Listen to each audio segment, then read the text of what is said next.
much. So we're back on schedule, which is fantastic. Thank you to our timekeeper and to those who only thought they had 1 minute. So we now have 3 questions from the Delbrook Community Association, and you are to answer 2 of them. And again, your answers are 1 minute long. And I'm going to start with Carleen. You can pass or you can take the question, okay? I can take it. Okay, so the first question for those who wish to answer it is the pace of development in North Vancouver too slow or too fast? Why? We all have that question. Yes, you all have that. Oh, right. You get to pass one. Okay, now I get it. I thought I had to choose 2 questions. Okay, so luckily this is a question I chose. Is the pass of Carleen Thomas going for a council position? I think this is a really good question, a really difficult question. It took me a little while to think about it, but I think if you're a young professional, a young family looking for affordable rental housing in North Van, perhaps it's too slow. If you're an established residence that has secure housing, it may be moving too fast. I believe we're falling behind in securing affordable housing for people who work here but cannot afford to live here. We need to address the housing needs that will have a ripple effect on the traffic congestion issues. While housing won't alleviate entirely the traffic issues, we must work on improving our transportation issues as well. We need to find a balance. And if I'm elected to represent you on council, I would work really hard with district staff and technicians. So vote Carleen. Sorry, that is hard going first.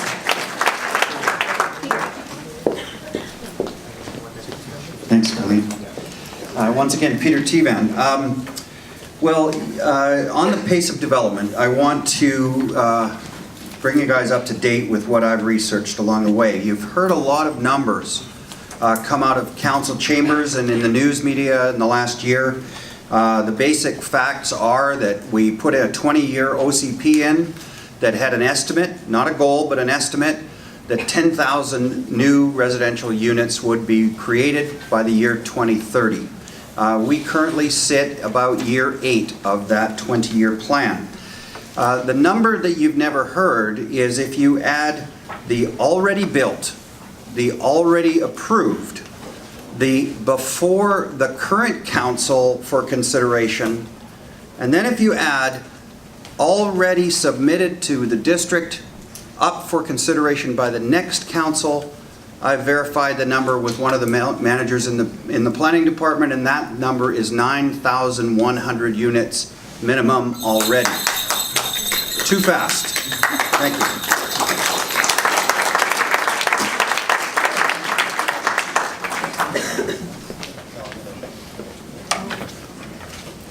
Hi everyone, Samir Parek, running for council.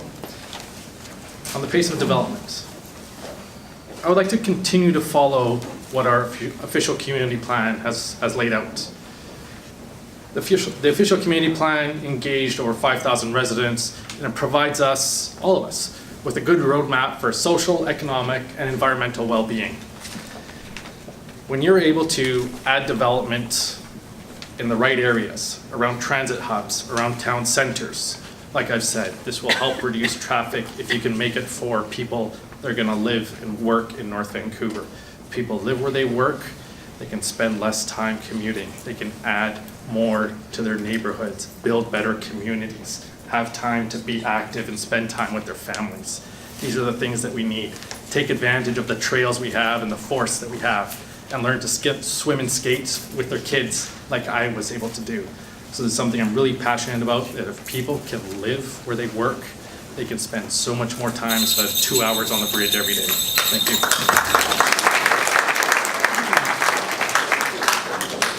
I wonder what I'm going to say. Yeah, way too fast. The majority of units that have been passed by district council have been one-bedroom units, market. Not one affordable unit on Capilano Road with all those towers that are coming. In 2015, I brought forward a motion to slow the pace of development, wanting to map construction projects across the district, to space them out and create a phasing strategy. In a 4-month period that spring, council was facing approval of 800 units. In order to slow the mayhem, the suggestion was to place a moratorium on further development for 2 weeks in order to build the phasing strategy. The motion was defeated, with Councillors Hanson and myself voting in favor and Councillors Bond and Hicks voting against. This has been the theme over the last 4 years, with every single development application approved without exception. When we started this term in 2014, we displaced 75 families at Mountain Court in Lynn Valley, and guess how we're closing it? We're shutting down 61 affordable rental units in Lynn Valley and displacing 61 families that work and live here and that have for decades. Not interested in doing that in the next 4 years. Vote Councillor Lisa Meering.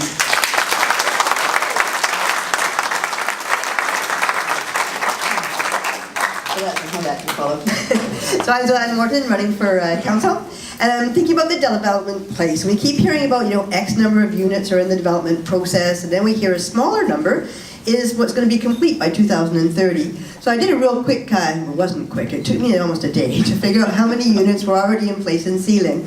And we're at 2,507 with 2,661 parking spots. And if you've been to the Sealing area recently, you'll see that a lot of the holes are not as yet dug. And we are good for 3,000 people in that area for the town centre, we're told. So the unit counts all differ, and I look forward to getting a clarity on this on the official community plan review in 2019.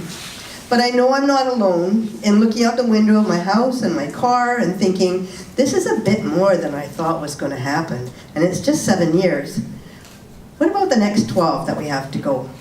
Thank you. So I'm working.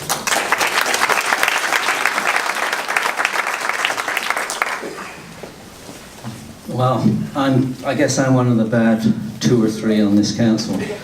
I do think we need to reprioritize and designate land for purpose-built rentals. I also want to say that there are financial realities when affordable housing is proposed and compromise is needed. The pace of development is the result of economic conditions and demand. We can't just say, you can build, or you can't build. I want to object to the allegation that council rams through every development it sees. I spend 40 hours every week carefully reviewing every development proposal that comes before me. And when I do that, I have my 7 grandchildren in mind and their futures. So I don't make any decisions lightly, and I would argue with some of the figures that have been quoted here tonight. Our OCP is a sound, well-conceived strategic plan. It's supported by the Independent Review Committee, which just reported out. When developers make proposals in compliance with the OCP framework, they frequently undergo a 2-year plus planning application with a vigorous compliance review.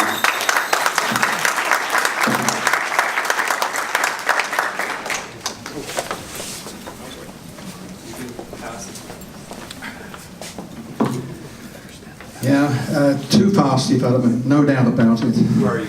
John Harvey. Thank you. Too fast, too quick, and not only us, because we are not as a amalgamation, the same is going on in the city, all over the place. Okay, so much congestion, whatever. That traffic, as I mentioned, is la-la land, it will never change. Affordable housing, well, what is affordable housing? We just hear those words, 10-20% below market. That's insufficient, as far as I'm concerned. When people are wanting and quite happy to sell their property $1,000 or $1,500,000, then you got the problem. Because all that's been said is North Vancouver is one of the best places to live. And once you hear that, it's like me saying to you, tomorrow in Walmart, they're going to sell everything for $1. Everybody's going to go down there. The same as when they hear this of North Van. They swallow in, and the lifeboat is full already. Okay, affordable housing, unless, say, the banks put an extra 2% on the mortgage rates, then you're going to get foreclosures and the prices will come down. That's a certainty.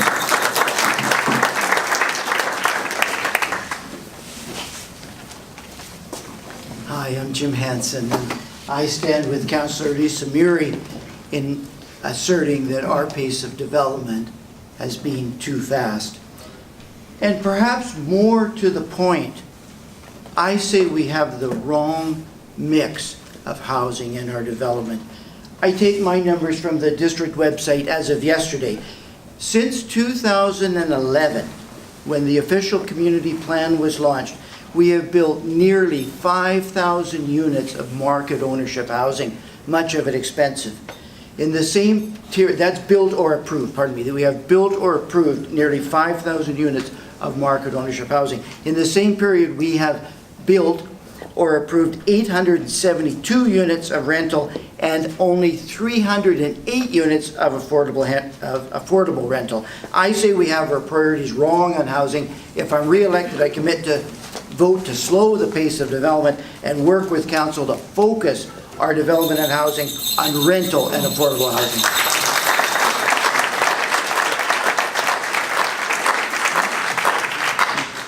Yeah, hi, Barry Forward, running for council. Clearly, we are experiencing unprecedented development throughout the district of North Vancouver. This has led to all kinds of challenges, including increased pressure on our infrastructure, transportation infrastructure. Yes, the pace of development has been fast. It will be the legacy of this last council. It's going to be the legacy. It is just what it is. We have 5,000 units that are coming on stream. So the number one priority for the new council is going to be how to manage and deal with the demands that this has placed on our infrastructure. Simple as that. Now, should we continue, I think is the question, with the pace of development? And my answer to that is, let's take a short pause. Make sure we can handle the 5,000 units that we already have on the books and phase in any new developments so that the infrastructure they will need is well thought out and planned. Thank you. On October 20th, very close.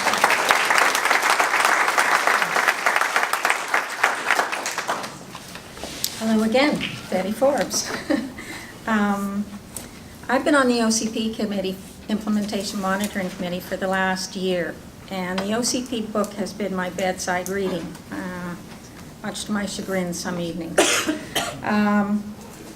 The plan was to have 10,000 new units in the District of North Vancouver by 2030. And you can take the number anywhere between 5,000 and 9,000, but we're well on our way and we still have 12 years to go. So I think the pace of development has gone a little bit too fast. However, I'm not saying stop development, I'm saying slow it down. You can't stop progress. We have not been building what the community needs and wants, and that is affordable housing that is tied to income, not market demand, and we need purpose-built rentals. We need more diverse housing for all, for young workers and couples, for young families, established families, seniors, and the disabled. The majority,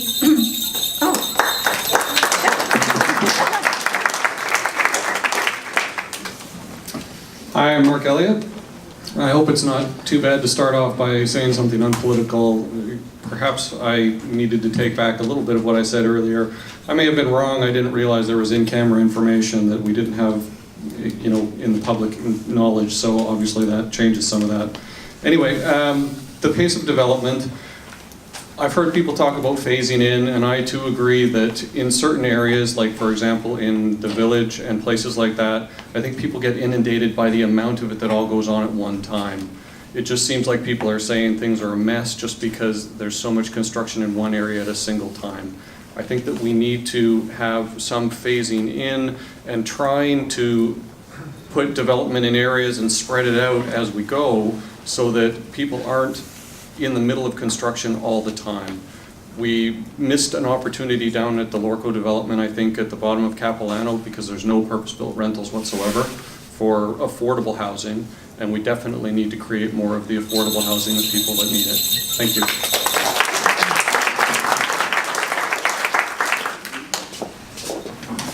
Hi, Linda Findlay, and I misunderstood how this worked. I'm deferring on this, and I'm going to tackle the two traffic questions that are coming up.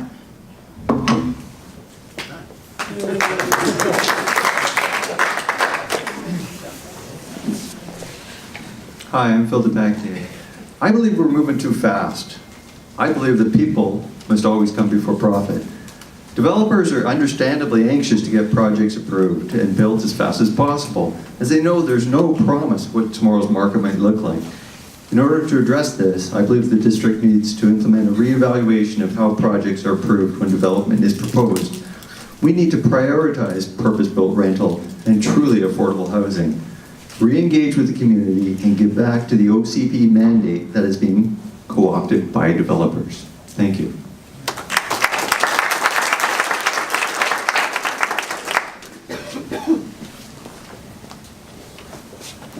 Hi, Megan Curran. I feel like the issue is that we have prioritized the wrong type of housing, and our OCP was envisioned in 2011 before the market did what the market did. The ratio of market units to rental units, as Jim pointed out, is just completely unacceptable. Displacing members of our community who have affordable rental housing, multi-generational affordable rental housing, when we know that there's nowhere for them to move is unconscionable, and we cannot let that happen again. As a small business owner, development has also displaced small businesses in our community, and I don't want to see our community end up with corporate big box stores, because those are the only businesses that will be able to afford those rents. We will lose the character of our community if we don't protect our small business. I feel like what is happening around our municipality is a lot of towers that I don't feel like there's support for. It looks like the vision of developers. It doesn't look like the vision of North Van.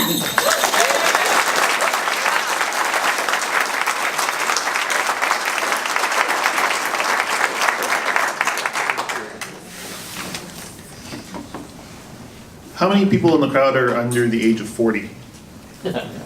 How many have kids or grandkids under the age of 40? So I'm under the age of 40. I might have a different perspective than many of you on this, but I've heard the number 9,000, and I've had complex math in university. I know what imaginary numbers are. That's an imaginary number. If you want to see the actual numbers, you can go to my Facebook page. Mr. Matthew Bond. I've put a detailed analysis on there. There's only been 1,700 homes built in the past 8 years. Built. In the next, by 2031, when we're supposed to have 5,000, we'll have less than 5,000. So check all the details on my website. I've laid out the facts and the truth there for you. This is linked to transportation. We have failed to provide the homes that we need in this community for people to live and work here, and now they drive here, and that's what causes our traffic problems. So housing and transportation are linked, and we need to do more to give people homes in this community.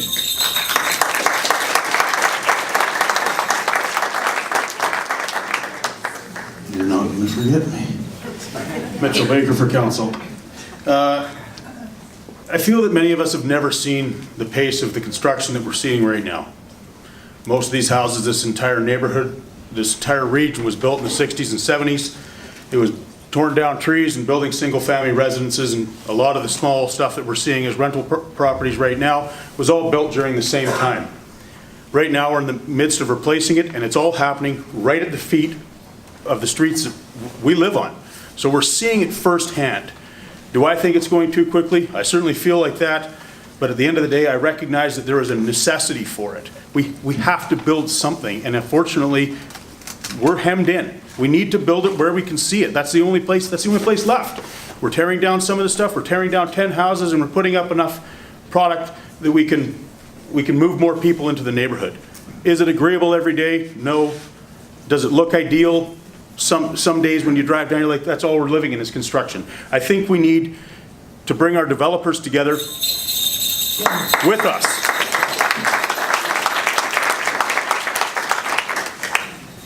Thanks. Jordan Back, running for council. I wish this wasn't such a polarizing topic as it is. Like Matthew, I'm under the age of 40 as well. And I was lucky enough to get into this housing market with a one-bedroom market condo. I've had some really interesting discussions with people about this topic in the last couple of months. In fact, I was just talking to a lady the other day who was telling me, we've got to slow down the pace of development, it's just going too fast. But less than 5 minutes later, she said, I do hope when my daughter comes back from university, she'll be able to get into this market with a condo.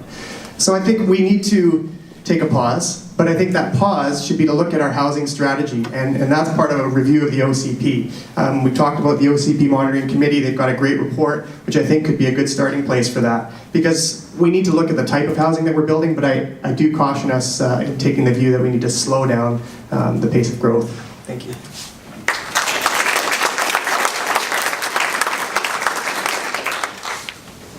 Good morning. Thank you for staying. On the issue, are we moving too fast? Oh, sorry, I'm Glenn Webb. On the issue, are we moving too fast? I don't think we are moving too fast. In fact, I think we're moving too slow when it comes to building affordable housing. The comment was made early on about small business. We're losing small business. Well, small businesses are losing because they can't get staff. They can't get staff because they can't afford to live here. We need to create housing, affordable housing for singles, couples, and families. It's a continuum. If we just talk about affordable housing for families, we are going to miss a generation. We need to bring people back to the North Shore, and that includes young people. It includes people that are at university today that are going to finish degrees in 4 years and become our entrepreneurs, that are going to hire people, create jobs. It's a big problem, and it's not an easy solution. And so many people say, I have the answer, I have the answer. It's not that simple. We know that. So we need to make tough decisions. We have to look to the future. We have to look generations. We're city building. We're not making a cake. Thank you.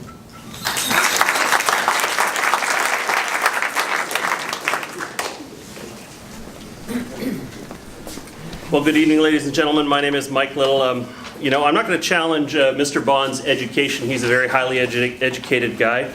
But what I am going to present for your consideration is 9,500